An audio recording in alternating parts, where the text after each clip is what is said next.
Bonjour, je suis ravi de vous retrouver pour un nouveau numéro de Lex Inside, l'émission qui donne du sens à l'actualité juridique, du droit et rien que du droit.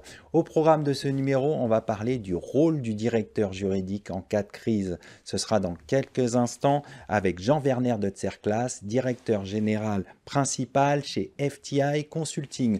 On évoquera également le règlement européen sur l'identité numérique avec Éléonore Favreau-Agostini, associée chez Adlan Avocat. Et enfin, on parlera de l'impact du volet social de la CSRD avec Simon Desrochers, directeur Solution Advisor chez WTW France.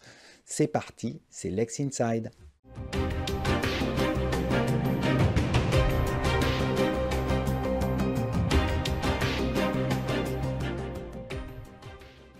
On débute tout de suite ce Lex Inside et on va parler du rôle du directeur juridique dans la gestion des crises avec mon invité Jean Werner de Tserclass, directeur général principal de FTI Consulting. Jean Werner, bonjour. Bonjour Arnaud.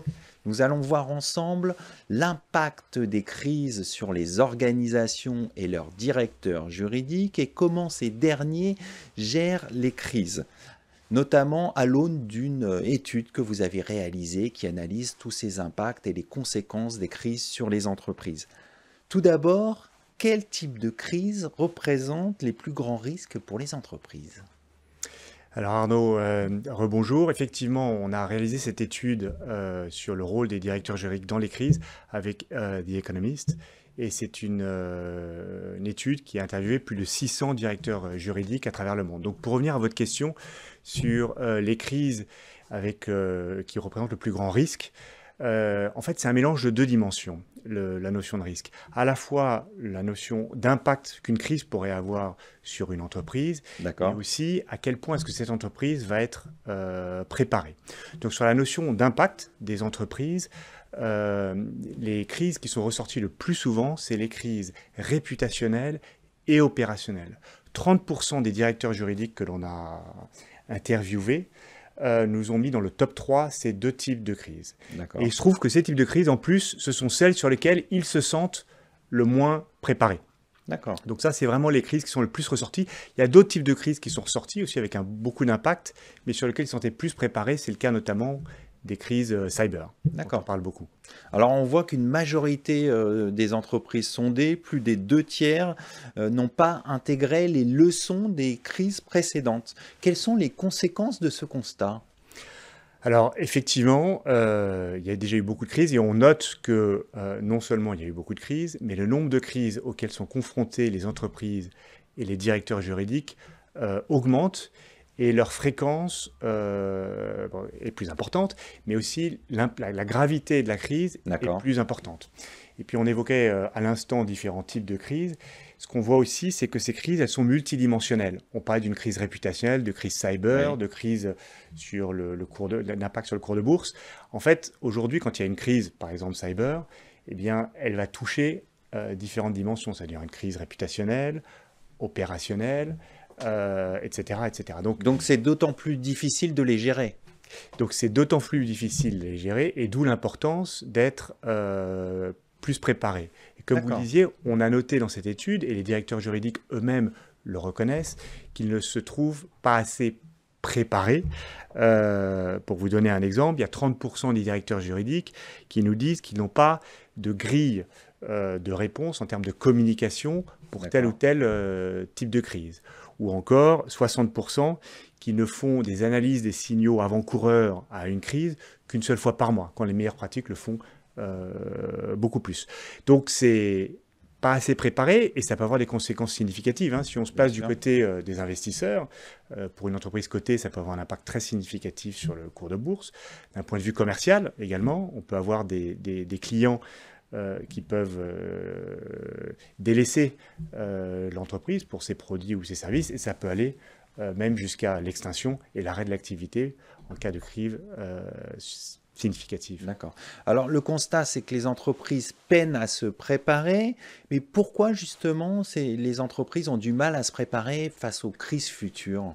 Je dirais qu'il y a différents types de raisons pour lesquelles les entreprises ne sont pas assez préparées, même si elles le sont de plus en plus. La première, c'est une question de ressources. Il y a plus de 50% des directeurs juridiques sollicités qui disent qu'ils n'ont pas forcément les ressources et les compétences en interne pour pouvoir gérer les crises. Ça, c'est la première raison. La deuxième raison, c'est une question au-delà des ressources de l'organisation. Il y a plus de 70% des directeurs juridiques qui nous disent qu'ils n'ont pas mis en place d'organisation cross-fonctionnelle à travers les différentes fonctions pour pouvoir gérer la crise à travers les différents silos que va être la technologie, la compliance, la communication et les différents métiers. Toujours dans l'organisation, il y a le sujet de l'articulation entre les dirigeants et les conseils d'administration, sur lesquels il y a des domaines qui sont très clairement établis pour l'un, très clairement établis pour les autres, mais il y a encore des domaines qui sont entre les deux. Et puis enfin, après les ressources, l'organisation, je dirais qu'il y a les outils. On parle beaucoup d'intelligence artificielle. L'intelligence artificielle, pour l'anticipation des crises, peut être quelque chose de très important. Pour donner un exemple, l'intelligence artificielle, dans la lutte contre le blanchiment, pour identifier ce qu'on appelle des faux positifs, peut être aussi particulièrement ou des transactions douteuses, peut être particulièrement pertinent. Donc on voit la nécessité d'anticiper, d'avoir des outils. Et dans ce contexte, quel est le rôle des directeurs juridiques? Alors, le rôle des directeurs juridiques a beaucoup évolué et ne fait qu'augmenter. Il y a 50% des directeurs juridiques qui nous ont exprimé le fait qu'au cours des dernières années, leur rôle avait augmenté. Et il a évolué, je dirais, à la fois en amont de la crise elle-même, que ce soit dans l'identification des crises potentielles qui pourraient survenir, dans les tests, l'évaluation des signaux avant-coureurs pour pouvoir mieux anticiper les crises, ou en termes de préparation si la crise devait arriver. Pour vous donner un exemple de la communication, avec l'articulation de guides de communication sur certains types de crises qui seraient prêts pour dire, ben voilà, tel interlocuteur va dire telle chose pour tel type de partenaires, que ce soit en interne ou en externe. Voilà, le genre de choses qui peuvent être faites en amont. Mais le rôle a aussi évolué pour la gestion de la crise elle-même. Alors il y a évidemment son rôle de validation de certaines communications, de choix ou d'actions juridiques qui pourraient être mises en place. Il y a aussi un rôle qui est grandissant dans le choix d'un partenaire dans la gestion de cette crise, que ce soit sur la partie communication, sur la partie plus légale ou financière, où le rôle du directeur juridique est plus important. Et enfin, dans la mise en place pour être le lien entre différentes parties de l'organisation pour mettre en place des équipes un peu fonctionnelles. C'est un peu différents types d'exemples de montée en puissance du directeur juridique, à la fois en amont et en aval, je dirais. Alors, si on regarde l'implication des directeurs juridiques, est-ce qu'il y a des différences régionales ou sectorielles notables dans votre étude? Alors, Arnaud, je dirais que de façon générale, les tendances sont très similaires, c'est-à-dire qu'on voit une augmentation du rôle du directeur juridique dans l'anticipation, la gestion de ces crises partout, quelle que soit la région et quel que soit le secteur. Maintenant, il y a effectivement des différences. Si on se place d'un point de vue géographique, les États-Unis, enfin l'Amérique du Nord de façon plus générale, et l'Europe, ou la région IMIA en intégrant Moyen-Orient et l'Afrique, on est sur une implication beaucoup plus importante et en croissance du directeur juridique par rapport à l'Asie. On est sur 20 points de différence à peu près. Comment vous l'expliquez? Vous avez des explications à ça? On est sur le point de vue géographique, on est sur des systèmes légaux qui sont assez différents et des organisations managériales au sein des entreprises aussi qui se reflètent ensuite dans un rôle du directeur juridique qui est différent. Et pour vous donner un exemple, dans l'analyse des signaux avant-coureurs, on est sur presque 2/3 des directeurs juridiques qui sont impliqués et qui font cette activité en Europe et en Amérique du Nord. C'est 1/3 à peu près dans la région d'Asie-Pacifique. D'accord. Donc ça, c'est pour les géographies. Ensuite, sur les secteurs, alors il y a un secteur qui ressort particulièrement dans l'étude comme plus préparé ou anticipant plus et impliquant plus le directeur juridique, c'est le secteur des secteurs financiers. D'accord. Et là, on parle de 10 points au-dessus. Mon interprétation personnelle sur ce sujet-là, c'est que quand on y réfléchit et quand on réduit à l'essence C'est un le rôle du secteur banquier, régulé. c'est un secteur, il y a plusieurs choses. Effectivement, c'est un secteur régulé qui nécessite pour le superviseur et le régulateur d'avoir une bonne vision des risques. Et puis, D'accord. quand on réfléchit aussi, le métier de banquier, c'est quand même un métier de risque et d'anticipation Bien sûr. des risques. On va conclure là-dessus. Merci d'être venu sur notre plateau.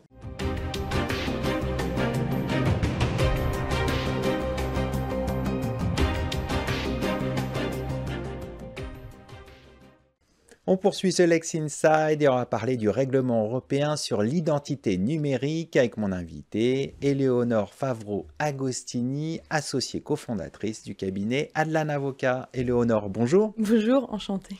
Nous allons parler ensemble du règlement européen sur l'identité numérique et on va voir son rôle pour renforcer la lutte contre l'usurpation d'identité. Tout d'abord, qu'est-ce que le portefeuille d'identité numérique européen et comment fonctionne-t-il ?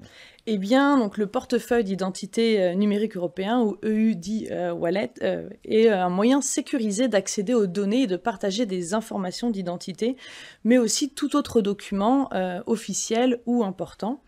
Et il va prendre la forme en fait, d'une application numérique que chacun aura sur son téléphone et qui permettra d'accéder à divers services à la fois privés et publics pour pouvoir sécuriser en fait, les échanges de ces différents documents. Et du coup, chaque citoyen aura créé une identité numérique qui lui sera propre et qui sera vérifiée. Mais également, il pourra utiliser une signature électronique qui permettra de ne plus avoir à se déplacer dans les administrations et de pouvoir signer officiellement des documents à distance et également de partager certains documents qui seront utiles. Alors pour bien comprendre, quels sont les avantages de ce portefeuille numérique ? Alors déjà, la praticité et le gain de temps, effectivement, parce qu'on va pouvoir ne plus avoir à se déplacer auprès des administrations. On n'aura plus besoin également de fournir de copies papier ou encore de partager ces documents par le biais d'emails ou autres. Donc ça permet de les sécuriser et de gagner du temps. Ça permet également aussi un multi-usage, ce portefeuille, parce qu'il va pouvoir tant nous permettre auprès des autorités publiques de partager ou de vérifier notre identité, mais également auprès des entités privées et aussi de manière transfrontalière, parce que désormais, on pourra autant dans tous les pays de l'Union européenne utiliser ce portefeuille pour permettre de valider notre identité ou le partage des documents. Alors vous l'avez dit, ce portefeuille est sécurisé. Comment est garantie cette sécurité des données, des documents qui sont dans ce portefeuille ? Alors, il est sécurisé de nombreuses manières avec des mécanismes et des normes relativement, même très avancées pour garantir justement cette confidentialité. Donc, il y a notamment l'utilisation d'une authentification multifacteur. Donc, c'est l'utilisation de plusieurs facteurs pour identifier une personne. Donc, ça va être par exemple la biométrie ou une empreinte digitale ou la reconnaissance faciale, mais également un code PIN ou un code de sécurité. Il y a également une identification unique. Donc ça, c'est un terme qui permet de qualifier le moment où un utilisateur va devoir s'identifier de manière unique à chaque fois qu'il y a une opération sensible à réaliser. C'est un peu la même chose quand on doit valider plusieurs fois sur une appli bancaire à chaque opération que l'on réalise. Il y aura également les documents qui seront contenus, qui sont vérifiés et fiables, parce que ce seront les autorités des États membres qui vont pouvoir valider quand on voudra ajouter un document. L'autorité européenne, la nationale, va la valider, et ce qui permet d'avoir aussi une grande fiabilité des documents qui sont sur le portefeuille européen. Il y a aussi un partage minimal et contrôlé des données. Ainsi, si vous voulez par exemple faire vérifier votre date de naissance auprès d'un service, eh bien, vous n'aurez pas forcément à donner votre date de naissance. Leur portefeuille vous permettra de valider directement votre âge sans que vous ayez à donner davantage de précision en plus. Et enfin, il y a aussi un chiffrement fort des données. Donc ça va être des normes de sécurité importantes et également un stockage sécurisé parce que les informations sont conservées sur votre téléphone et pas dans un stockage centralisé, ce qui permet d'éviter tout ce qui va être fuite massive de données. Alors vous évoquez la fuite massive de données, du coup la protection des données personnelles est vraiment garantie dans ce portefeuille ? Oui, parce que si vous avez, imaginez vous perdez votre téléphone, vous avez des moyens simples pour faire, fermer et contrôler, D'accord. votre portefeuille, le bloquer, un peu comme l'accès ou une carte bleue ou une carte bancaire.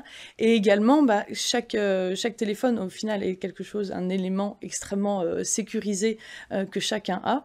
Et il se sera, assez facile du coup en chiffrant très bien, la partie numérique qui est rattachée au téléphone, de protéger, ces données. D'accord. Et le système aussi garantit l'interopérabilité du portefeuille numérique entre les différents pays de l'Union européenne. On a compris que différents documents étaient validés par les autorités nationales et du coup, ça communique avec l'ensemble des pays, c'est ça, le portefeuille numérique? Absolument. Donc, il va y avoir aussi des protocoles de techniques standardisées qui vont permettre aux différents portefeuilles numériques de communiquer entre eux. Évidemment aussi, tous les portefeuilles seront disponibles dans plusieurs langues, Bien dans sûr. toutes les langues de l'Union européenne.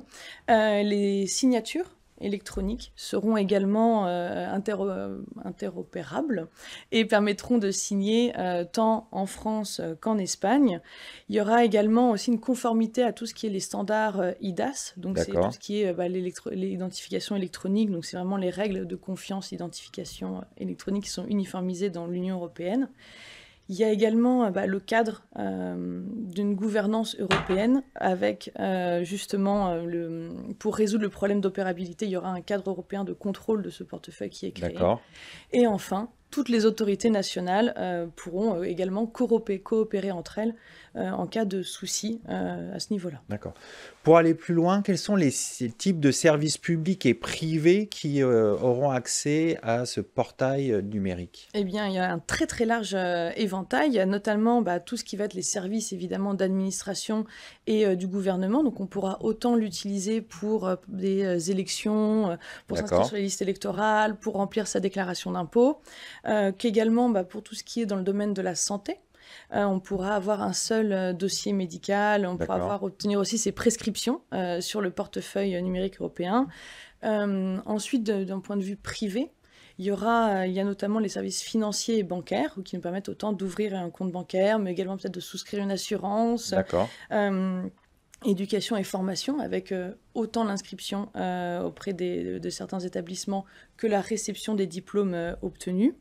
Du point de vue transport aussi et mobilité, avec le permis de conduire qui pourra être présent dans ce portefeuille européen, que l'achat de billets pour les transports. Évidemment, pour tout ce qui est commerce en ligne, il y a également la vérification de l'âge et des paiements sécurisés qui pourront être faits avec ce portefeuille d'identité numérique. Et enfin, avec l'emploi, avec notamment, on pourra vérifier les antécédents professionnels de la personne et on pourra aussi permettre un plus grand accès à des services de formation aux personnes qui disposent de ce portefeuille. En clair, pratiquement, on pourra mettre tous les documents dont on a besoin dans ce portefeuille et de les sécuriser et de pouvoir les partager quand une administration nous demande, que ce soit une administration française ou européenne, un passeport, une fiche d'impôt, voilà, c'est ça. Absolument. On pourra mettre absolument tous les documents qu'on voudra et qui permettra également de vérifier certaines informations et qui nous permettront d'avoir aussi un plus grand contrôle sur les informations que l'on souhaite divulguer. D'accord. Voilà, c'est l'exemple de l'âge et de la date de naissance où on n'est pas obligé forcément de donner tout le document, on pourra donner l'information qui aura permis d'être vérifiée par ce portefeuille numérique. Alors, il y a un dernier outil, je dirais, dans ce portefeuille numérique, c'est la signature électronique. En quoi elle permet de faciliter les démarches administratives? Déjà parce qu'on va pouvoir supprimer une grande partie des processus papier et du coup en évitant que les personnes aient à se déplacer et à prendre rendez-vous et peuvent du coup signer à distance, on permet aussi de diminuer les délais d'envoi et les coûts que peuvent représenter l'envoi de documents papier et du coup on a aussi toute une traçabilité des différents documents qui auront été signés, qui peuvent être retrouvés dans ce portefeuille numérique. On va conclure là-dessus. Merci d'être venu sur notre plateau. Merci également, merci de m'avoir reçu.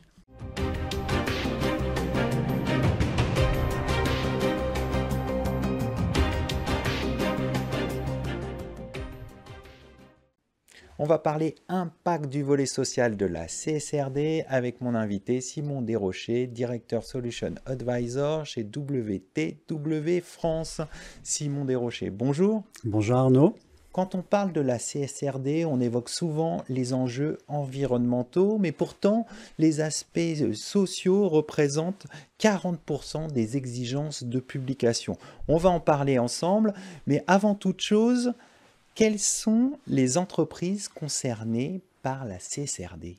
Alors, la CSRD est effective dès maintenant, et c'est les grandes entreprises cotées européennes qui doivent publier dès l'année prochaine, dès 2025, sur la CSRD. Ensuite, il y a un échéancier de mise en place. En 2027, ce sera les PME qui vont devoir être en conformité. Et puis en 2029, il y a finalement de l'extraterritorialité européenne. Pour une fois, ça va dans ce sens-là.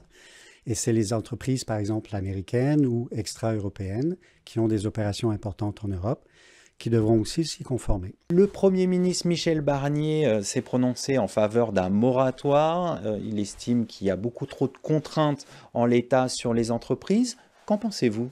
Oui, c'est vrai. On en a beaucoup parlé de ce moratoire. En fait, peut-être qu'effectivement, il y a matière à simplifier la conformité pour les petites et moyennes entreprises. Donc, on a le temps d'ici 2027. Mais pour les grands groupes, en fait, la question ne se pose plus. Elles y sont déjà. Elles sont en train déjà de préparer leur reporting pour 2025. Et de toute façon, les grands groupes communiquent déjà beaucoup sur des indicateurs extra-financiers depuis plusieurs années. Bien sûr. Et donc, il n'y a pas de sujet pour ces grands groupes-là.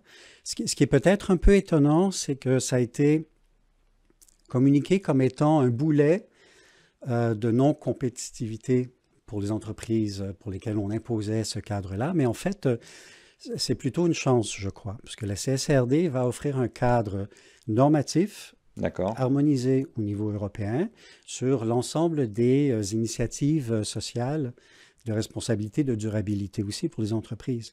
Et donc, c'est aussi une occasion pour les entreprises de communiquer sur ce sujet-là et donc d'être un peu plus compétitives, puisque essayer maintenant de recruter un jeune génération Z sans avoir vraiment une politique transparente de durabilité, c'est très difficile. Donc pour vous, c'est plutôt une opportunité qu'une menace, en résumé? Je crois que oui. Et je pense que les directeurs de ressources humaines ou les différentes parties prenantes doivent considérer la CSRD non pas uniquement sous l'angle d'une conformité, d'un volet un peu administratif, vous voyez, une case à cocher, etc., mais plutôt justement sur l'occasion de structurer un peu mieux leurs différentes initiatives de durabilité environnementale et sociale, et de mieux la valoriser, cette politique-là, et mieux la communiquer. Alors, on va rentrer un peu dans le cœur de cette directive. Quelles sont les obligations que doivent publier les entreprises? Quelles sont les mentions obligatoires?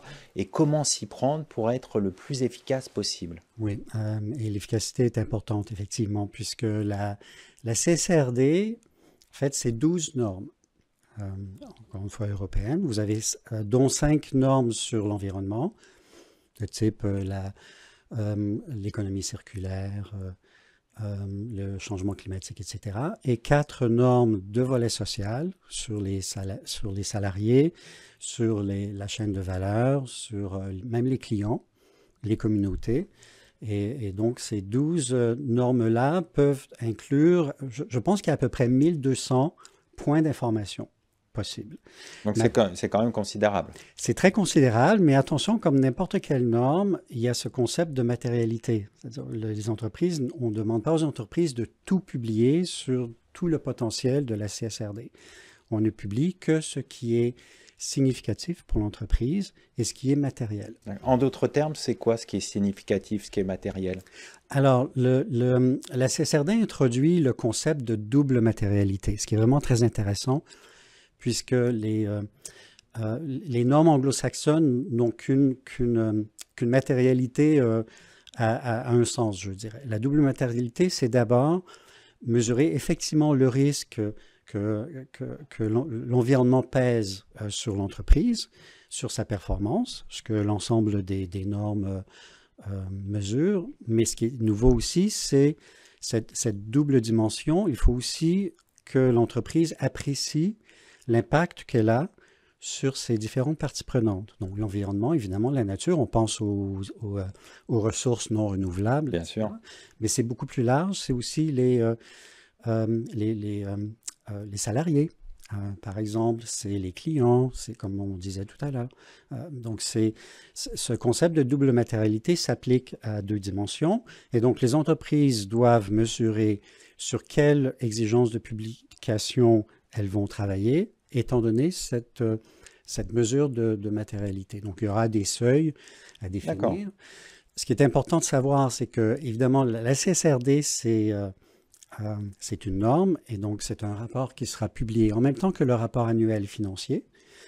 C'est exactement dans le même contrat de gestion, je dirais, et ce sera auditable. Donc, c'est vraiment très important d'avoir différentes pistes d'audit Bien sûr. pour pouvoir justifier des différentes déclarations de durabilité d'entreprise. Alors, intéressons-nous au service RH. Quels sont les enjeux pour les équipes RH? Alors, pour les RH, comme vous l'avez dit, le volet RH est quand même assez important dans la CSRD, 40%. Et donc, il faut recueillir beaucoup d'informations pour pouvoir étayer justement ces différentes déclarations sur l'approche de durabilité. Côté rémunération, salaire, etc., les entreprises ne devraient pas avoir trop de problématiques. Elles ont déjà des systèmes de consolidation de la paie, etc. La grande difficulté va venir des avantages sociaux. Parce que les avantages sociaux sont aussi très importants pour mener une politique de durabilité. Vous voyez, dans la CSRD, on parle de choses comme l'égalité homme-femme, la non-discrimination, la protection sociale, l'équilibre vie privée, vie professionnelle, les congés familiaux. Ce sont tous des sujets qui nous parlent beaucoup en termes de protection sociale. Et les entreprises n'ont pas nécessairement des systèmes de consolidation de ces informations. Donc, on travaille beaucoup, nous, en ce moment, pour aider les entreprises à avoir cet inventaire honnête et complet des différentes politiques sociales en termes d'avantages sociaux et aussi comment on va valoriser ces avantages sociaux et comment mesurer l'impact que ces programmes vont avoir sur le bien-être des salariés et donc sur la politique de durabilité de l'entreprise. Alors tout à l'heure, vous avez dit que cette directive CSRD, c'est une opportunité. Quelle peut être l'opportunité pour les services RH? Comment utiliser cet outil concrètement pour en faire une opportunité? En fait, bonne question. L'idée, c'est, comme je disais tout à l'heure, il faut aller au-delà de juste l'aspect conformité de la CSRD. La CSRD va offrir aux entreprises un cadre, une structure pour pouvoir un peu mieux organiser les différentes initiatives RH sur la durabilité. Un exemple assez concret, c'est que beaucoup d'entreprises ont décidé de travailler en parallèle la publication de la CSRD, donc l'aspect normatif, l'aspect réglementaire, avec aussi leur programme de minima sociaux. Les minima sociaux, c'est par exemple s'assurer que l'ensemble des salariés à travers le monde, par exemple, a au moins une couverture d'essai adéquate. D'accord. Oui.